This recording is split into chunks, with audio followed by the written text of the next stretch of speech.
Hey, welcome back guys, and today we're going to be talking about the current Mystic rotation featuring 4 Moonlight 5-star units, as well as a Moonlight 4-star unit. We're going to be talking about if you guys should be pulling for any of these units, and where these units actually shine. Now, starting off, let's just talk about Designer a little bit very quickly. She is a very good answer to debuff heavy teams and also cleave because of her S2. She can actually cut and cleanse her own team very easily, as well as deal a lot of damage with her S3 and also increase skill cooldown on the enemy side while pushing her team. However, she's a defense scaling bruiser though, so if you don't have good defense gear, it's going to be really hard to make her work. But if you do have some decent defense gear, she's very powerful, and she's very strong into units like Conquer Lilius, AOL, anything that has a lot of debuffs and you want to cut with. She's mostly going to be used against those opening units, so she's mostly an anti-cleave or anti-aggro unit, but in that niche she is very powerful. I think out of the 4 units, I'm going to tell you guys right now that she is probably the best to pull for out of them because she's the most universal. You can pick her into a lot more scenarios than the other 3. Next we have Operator Sigrid, guys. This unit used to be super strong because of the fact that Fallen Cecilia was one of the best units in the game. But she's not as good anymore because of the fact that Fallen Cecilia has fallen out of the meta. Basically, the way she works is she is a barrier unit counter. She will S2 to pretty much one-shot a unit with a barrier, and then after that she'll get an extra turn, and then S3 to CR push back the enemy team, as well as increasing the attack buff of all your allies. And you're also going to see that when the target is granted a barrier, you'll ignore effect resist, meaning that you'll always be able to CR push back the enemy. She also can dispel buff durations by 1 turn, making very good against immunity and just very powerful against barriers. However, we have so many good barrier counters, and Operator Sigrid isn't the best anymore. If you're looking for a good single target barrier counter, Arunka's better now because she just does more damage.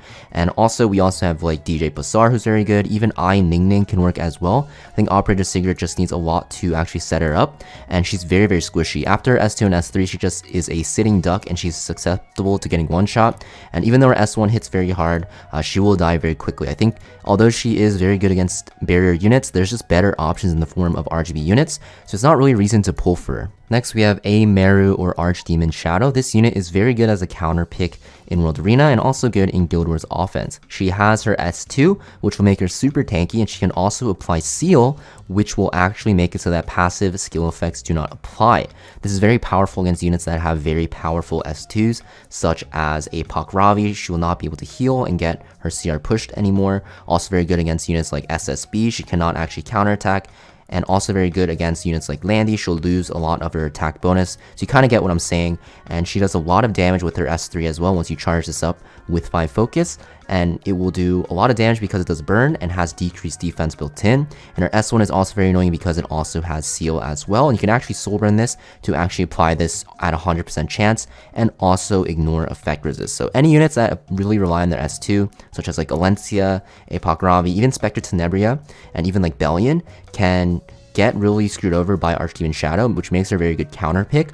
But, you know, honestly, she is so niche to the point where I probably wouldn't waste my pity or my mystics on her, because even though she might win you some battles single-handedly, she's not going to be, you know, super worth it because of the fact that you won't be able to pick her that often, similar to Operator Sigrid, right?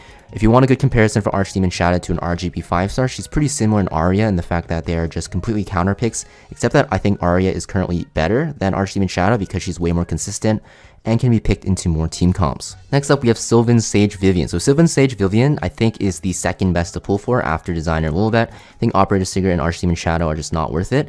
But Sylvan Sage Vivian is a very good AoE damage dealer. She has an AoE attack in her S3 that gives everyone critical hit damage buff, meaning that you can bring her with attack buffers and actually give your team a massive damage boost that will also heal her and also increase her attack. Now, this attack effect can increase by 3 times, so it's not really an attack buff, it's just going to be passively stacking attack every time you use your S3, meaning that in longer fights you'll actually get stronger and stronger, and the amount you heal will actually be proportional to the target's max HP. So if you hit bruisers and tanks, you will heal a lot. Now for Sylvan Sage's S2, guys, it is going to be a focus system, so she will use focus, and she starts with 3, and at the start of every turn she will gain 1.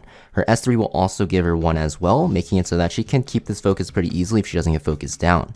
The way her focus works though, guys, is that every time she is attacked, if the damage expected is equivalent to 25% or more of her max HP, For example, if she's at 10k HP and the damage coming in will make her take 2500 or more, she will use one focus and decrease the damage received by 70% at maximal Agora, which is insane, and also decrease skill cooldowns of herself by 1 turn, meaning her S3, if she gets focused down, will be off of cooldown very quickly, making it very easy to sustain herself with that HP recovery.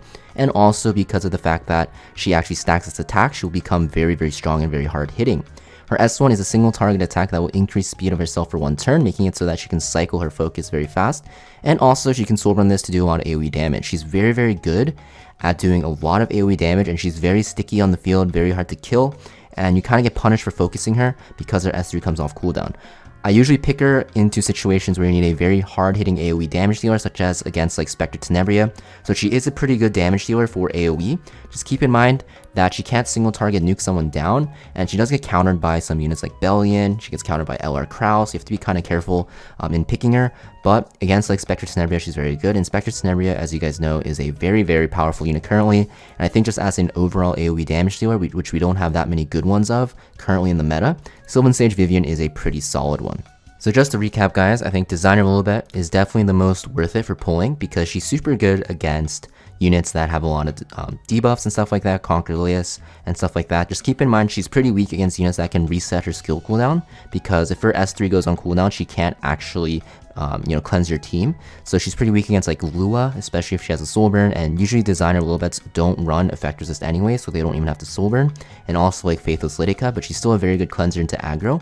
Sylvan Sage Vivian, very good AoE damage dealer. She's a good second option after Designer Lilibet to pull for, and she's very, very strong as well. Does a lot of damage and is very, very tanky. If you guys already have a lot of cleansers though, you can probably skip on Designer Lilibet for Sylvan Sage, but honestly, I would probably save my Mystic Metals in this banner, because even though these two units are very good, you probably will get better summons later on different banners, because these units are a little bit above average and usually want to pull for MLs that are super powerful. These units can be easily replaced by other units, right? Designer Lilibet can be replaced by any other fast cleanser. Sylvan Sage Vivian can be replaced by any AoE damage dealer, even though they're very good. I would say that there are substitutes you can find in the RGB 5-star category. Operator Sigrid just outshadowed by, or overshadowed by a lot of other barrier counters, and Archdemon Shadow is too niche to actually pull for. Now for the 4-star unit, Bloodblade Karin, guys. She's pretty good against Cleave because she has Immortality. Just run her on effect resist and pretty high damage and very squishy, and you're pretty much good to go. She can pretty much one-shot the enemy side very easily, which makes her very good against Cleave, especially against squishy units. And if you do have one tanky unit on the enemy side, you'll get an extra turn when you kill an enemy with your S3, which will make it so that you can actually S1 right after, which hits very, very hard. And her S3 cannot trigger counters, which is very, very good after her recent buffs. But yeah, that's pretty much it for this banner though, guys. If you do decide to pull on this banner, I would probably not pull this week because Bellona's imprints are not really worth it unless you have ML Bellona, and the Artifact Sword of Judgment is very, very useless. You're not going to ever use this. And for the next week, we actually have Shamadra's Staff, which is going to be a very good artifact, especially on Soul Weavers, such as like Maid Chloe and just anything you want to give effect resist to your whole team to. That being said, I hope you guys found this video helpful though, guys. And as always, if you guys enjoyed this video, make sure you like and leave a comment, and also consider subscribing if you want to see more content like this.